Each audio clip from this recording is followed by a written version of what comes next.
Hey guys, it's Rick Crawley with Achilles Heel Tactical. We're out here in beautiful Boise, Idaho. We just finished up with Boise PD and other adjacent agencies working our performance baseline pistol class. I just installed the new zero creep trigger from TriggerTech. So today we put about 500 rounds on this flat face trigger. I've had no issues as far as getting used to it, like going from one trigger to the other. I installed it at home. We got out here, first rounds of the day were with the dope drill where I have to perform 5 rounds as fast as I can. So the first 5 rounds at 5 yards that I did was in a 141. Typically I'm in like the 165 range. My first shot out off of draw is a 171. You can check the video there. 141. First shot, 7-1. So all today we've been using this trigger inside the Landers Weapons Glock 45 that I have here. About 500 rounds on it just today, and the first 500 round review is something I definitely wanted to make a video on. All right, so I really want you guys to check this out.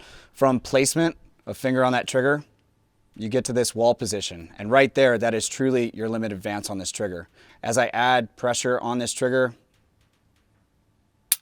you can see that sear disconnect right there is happening right after the wall versus any other trigger on the Glock right here where I can add placement, pressure to the wall. And then from there, as I watch that trigger, you start to see these little bits of slow, aching creep before the sear disengagement happens. So I'm super excited about this trigger and the fact that it's come out to a point that we just immediately bought two, threw them in one gun, and now I'm going to do an install video of throwing it into the Scout Arms, the AHT Edition Obsidian 9. So we're going to knock out that install now. All right, so from my experience of installing it into that Landers Glock, everything you need minus a knife to cut down on the Gen 5's little nub here, that is going to be required for installing this trigger, because this back plate, even though it has my logo on it, unfortunately does have to go.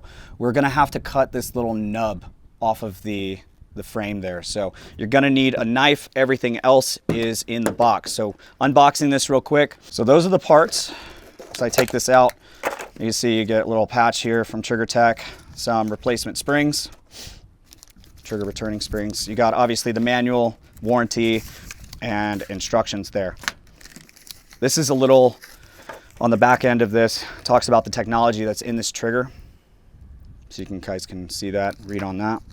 Okay, so this is what's included in that box. There are some stickers on the parts here that you're gonna want to remove.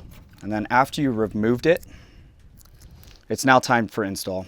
All right, so after you've cleared and safed your weapon, locking it back to the rear, visually, physically inspecting it is clear. Setting that slide home, gonna have to disengage that sear and then take the upper off. So on the upper, you're going to have to take the back plate off. So we can go ahead and knock that out.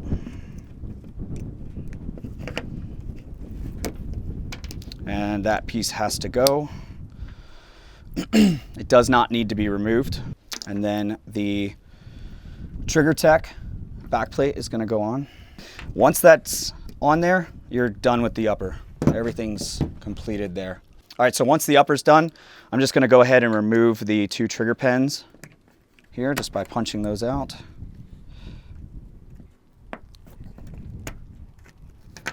Once those are removed, lay those there. So once you've removed your trigger pins, the barrel lug and slide stop's going to have to be removed.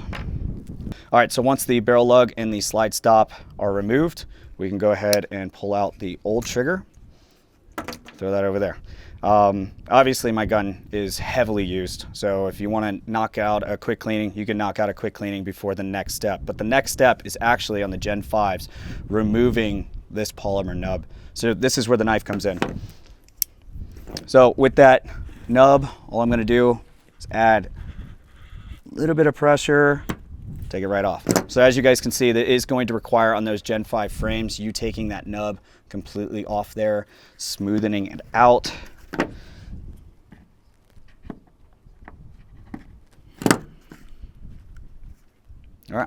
All right, so let's get installing the TriggerTech Zero Creep trigger. This is the Pro Curve.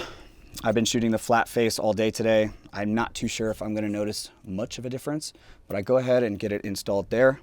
Once you're installed, again, this takes 0 force. All this stuff is very well designed for install. Once it's there, place that trigger shoe in. Make sure that the alignment here stays intact all the way down and through. So once you have it installed, you guys can see this is the take up break weight and reset feel adjustment right here.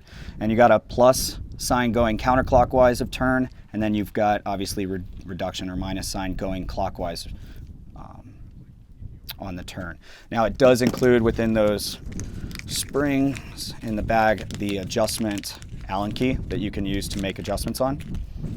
So again, as I insert the Allen key, I could go clockwise to reduce the take up, break weight, and reset feel adjustment, or I could add, right? So I have 6 pounds worth of adjustment, but I could take it all the way down to 2.5. So when I installed the flat face trigger that I've been using all day, I did not even mess with it. I wanted to see what it feels like out of the box and then give a true kind of testimony with 5 rounds using it today in today's class to kind of see what I liked and what I disliked about the trigger. We'll get into that later in this video. I would highly suggest just getting to the range, get some reps with it, get familiar with the trigger, and then messing with the adjustment here, okay? Next thing is going to be the slide stop. I'm gonna put that back in, and the barrel lug. Okay, all right, once those are back in, we're gonna put our trigger pins back in. All right, so once the trigger pins are back in, we can go ahead and assemble the slide.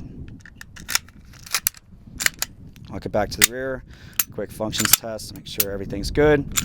And it is good. All right, so after you get it all set up, it's ready to go to the range. Get familiar with your trigger, and if you really want to mess with the adjustments, the take up and the reset feel adjustment, you're gonna verify it's safe and clear. You'll break the gun down, and then again, you're just going to add or subtract. Follow the instructions that are clearly there. Okay, so I'm just gonna make some adjustments and lighten this up. Again, as it says, the plus going clockwise is adding poundage, so I'm gonna reduce that by going counterclockwise. And I'll go ahead and reinstall this upper. And without putting any rounds through it, just kind of see if that has reduced any take up. And I can't really tell without shooting this gun whether it's for certain it's less in returned weight. Again, I haven't changed any springs of what came factory, so you guys can educate yourselves on the user manual. You can go ahead and nerd out and fuck with the springs and the tension, but just out of the box, my experience today with the first 500 rounds through this gun has been phenomenal. I really, really like this trigger. I really like how it's revolutionized the Glock trigger, and you know, the Glock's been out for so long. These aftermarket trigger companies that I've used and that have failed time and time again, and different users will have different experiences with. I hope that this is something that we can move forward with an extremely reliable piece of equipment that we can install. Nothing's gonna fix your guys' fundamentals. You know, a new trigger is just a new piece of hardware. We have to be out there developing the software behind the gun. My capabilities and fundamentals, I can still fuck them up with a new trigger. So just because we change out the trigger, now you can split the gun faster, cool. Now you have to be able and capable and understand that the information as you split that gun faster and carry that gun from target to target is also going to require a higher caliber shooter, right? Just because we have a new piece of equipment isn't going to fix the deficiencies that you all know you currently have. All right, guys, so we're going to continue making follow-on videos, keeping you guys updated on this new trigger that just hit the market. The price point on this trigger is quite high for the aftermarket triggers that exist currently on the market for Glock. We're in the high 2s, so almost just shy $300 to install this trigger. So it better work, right? Out of the box, it better work, it better be reliable, and it better be able to withstand the level of abuse of an extreme user. So there's plenty of guys out there that are gonna put this to the test. The YouTubers out there reviewing a trigger after 5,000 rounds, probably not the guy to follow, so keep on following this series that we're gonna put out about the TriggerTech trigger. After 10,000 rounds, we'll make another video. I'll talk about anything that we've seen fail with the spring weights that we've changed, anything with adjustments on the trigger. So look forward to those videos as we continue running these triggers in our Glocks. All right, guys, so I'm really excited to see how this trigger performs in the long run. Obviously, we're not judging anything based off of the first 500, 5,000, or even 10,000 rounds. I really want to push the shit out of this trigger, see if we can get one to fail, ultimately to just make sure that we're leading our audience to good and better products. If this stands to be one of those better products, then great. Make sure to leave a comment below, like, subscribe, and we'll see you on the next one.